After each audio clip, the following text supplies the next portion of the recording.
There fears that gang violence has resurfaced in the Johannesburg suburb of Westbury. It comes after 2 people were injured in a shooting and they're both recovering in hospital. This is the back of what's happening out in Diepsloot. But our reporter eNCA's Heidi Giokos is in the area, joining us now, of course, to tell us of this devastation out in Westbury, but also how community members are reeling. Heidi, good morning to you. I mean, what can you tell us about the latest spate of violence out in Westbury?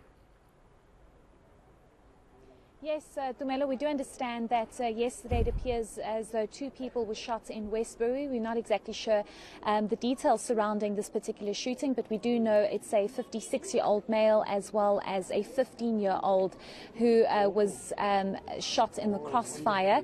Both are, of course, recovering in hospital. Luckily, their lives were spared. But this seems to be an issue that keeps reoccurring. The violence in Westbury and a number of other communities here in Gauteng just keeps coming up, and of course residents and communities are not feeling safe.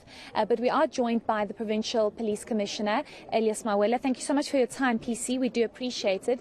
We'll speak about this great initiative that you have here underway today in Sedibeng, but let's just speak about what's currently happening in, for example, Westbury. The community is really fearful. They are saying that this keeps reoccurring. They see no police visibility. From your understanding, what exactly happened yesterday? Yeah, this elderly person was from church, just walking innocently so in the street, and unfortunately these people, they just shot randomly, and he was shot at. He was taken to the nearby shop for attention, medical attention, while they're still waiting for the ambulance. And then a few seconds later was this 16-year-old who was also shot on his arm and also taken by a private person to the hospital for medical attention. For now, we are investigating, but the information we are gathering on the ground is to say that some weeks ago there was some clash between 2 groupings and somebody was stabbed. So it looks like it was a revenge. But unfortunately, it happened that these 2 people, they were at the wrong place at the wrong time. But we call upon the communities to continue to work with us. Previously, we've managed to solve this type of cases because of the communities. They're very quick to tell us exactly who did these things. And also with this one, we are calling upon them to talk to us, and so that we can urgently attend to that and arrest those who are responsible for these shootings. So the community has really criticized the police, especially here in Gauteng, for lack of police visibility, for police themselves being fearful to move into these communities because of how serious these gangs are and how they operate, these drug lords. You know, you as the provincial commissioner, you know, what do you have to say to these communities that just don't have trust in the police anymore? Yeah, I think the mistake we are doing is to securitize everything. You know, all the problems of Westbury, when you ask them, you are having problems here, what is the issue? They'll talk about policing. But the root causes of this gangsterism, it's something which needs to be addressed. And until such time that we work together with the whole of government, with the private sector, with the communities themselves, so that we deal with the root causes, we won't be seated where we are right now. We do have police officers there. You have seen also these shootings, they are no longer intense like it used to be previously. Why it is like that? It's because of there are police officers who are working in that particular space who are not making it easy for the criminals to operate as they used to do. So police, they are doing their part, but surely we call upon other stakeholders, let us deal with the root causes of this gangsterism, because otherwise this thing, it will never end. Yeah, definitely. I mean, every week you hear of a child that's also been shot in the crossfire. I want us to quickly move over to Diepsloot. Are you able to give us an update there, because that community is also calling for police visibility and calling for more presence on the ground? Yeah, definitely. If we do have more police on the ground, we have additional 139 police officers deployed in that particular space.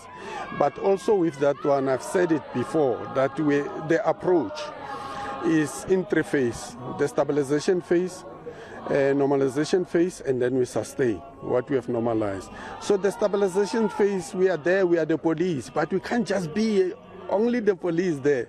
So when we come to normalization, it means that the housing department must come in, assist with issues of settlement, because you have seen the place is so bad. People are staying in shacks. The environmental design of that area is not okay. The municipality must come in there. Those who come and assist the community with socio-economic challenges, they must also come in and assist. This is what we want to see before we can say that we have sustained our program. So for now, everything again is left in the hands of the police, that they must stabilize, they must do everything on themselves. But we call upon all stakeholders, let us work together. With the community thus far, we are moving at the same direction. The councillors there, I've met them. The CPFs, I've met them. We are working towards the same goal of bringing stability in that particular area. See, for an example, the incident that happened whereby the mother was attacked in his house and the 16-year-old son was shot. You know, we have managed to solve that case very quick with the assistance of the community. 6 people were arrested. They appeared before court on Monday. Bail was denied. They're still behind bars, and we'll continue to do so if only we work together as the community and the police. I want to ask you about the support of the wardens, though, because, for example, in Westbury, there seems to be some pushback for wardens to be in that community. How important is it for the wardens to also support the police in these areas that are clearly in need of more police visibility and boots on the ground?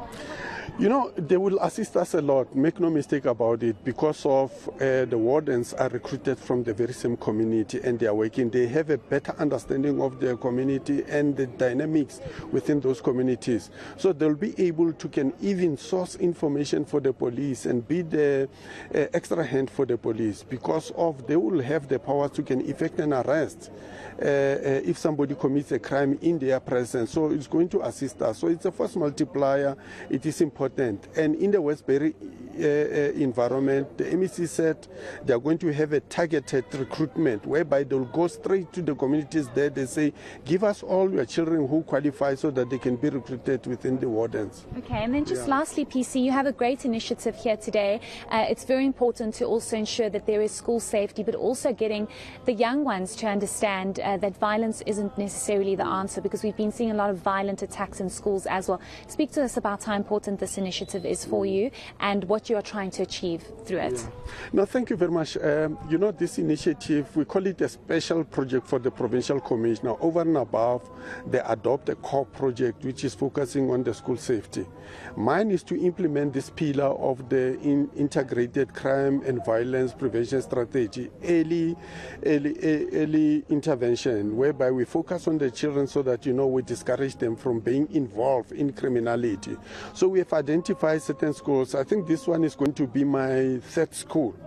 We still have additional 10 schools to go.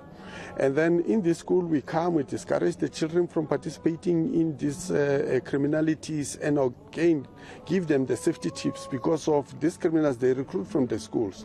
Some of the children, they are being used as entrepreneurs to sell drugs within the school yards. You understand? We want to win those children away from the claws of these criminals out there. And, you know, we donate the sporting gear for these children, the balls and all things. The girls, they get the netball set, the boys, they get this one for the soccer and so forth, and also the chess board, my favorite sport. You know, yes, we want to encourage the children to play chess, because of chess, it will teach them to calculate before they make a move. You know, you don't just jump into conclusion and do funny things and whatever. Think before you do anything. So we want to promote this playing of the chess games in majority of the schools in Gauteng. So this one, I think it will take us to the better heights, because if we can win these ones at a young age, surely we'll have a very serious dent in terms of reducing the crime levels in the province. Would you consider going to schools in Westbury and in Diepsloot, where these areas clearly need more attention? Yeah, definitely. There is two schools in Westbury where we will also be going there, yes. So every month there will be a school where I'm going to. Last month I was in Wardville, and then I'm here. I think the next one, if it is in Namaskral, the next one in July it is in Namaskral. But Westbury, I'm having 2 schools where we are also going. Okay. Thank you so much. Thank you for your time, PC. We do appreciate it.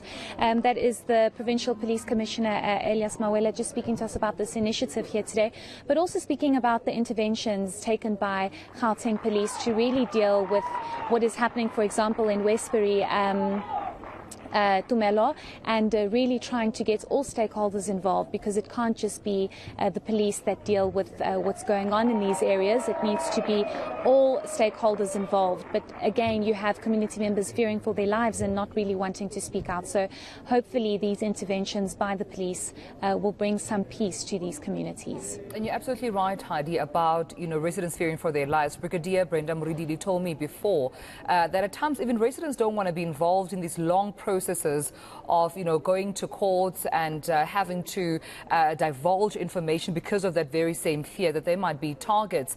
So indeed, the police having a mammoth task here to try and come up with strategies to ensure that they do prevent crime and secure, of course, the safety of the residents. But thanks to you, my colleague Heidi Giokos out in Westbury, with the latest on the gang violence, which continues to resurface in that community of Westbury, but also speaking to law enforcement on what can be done to ensure crime prevention within the area.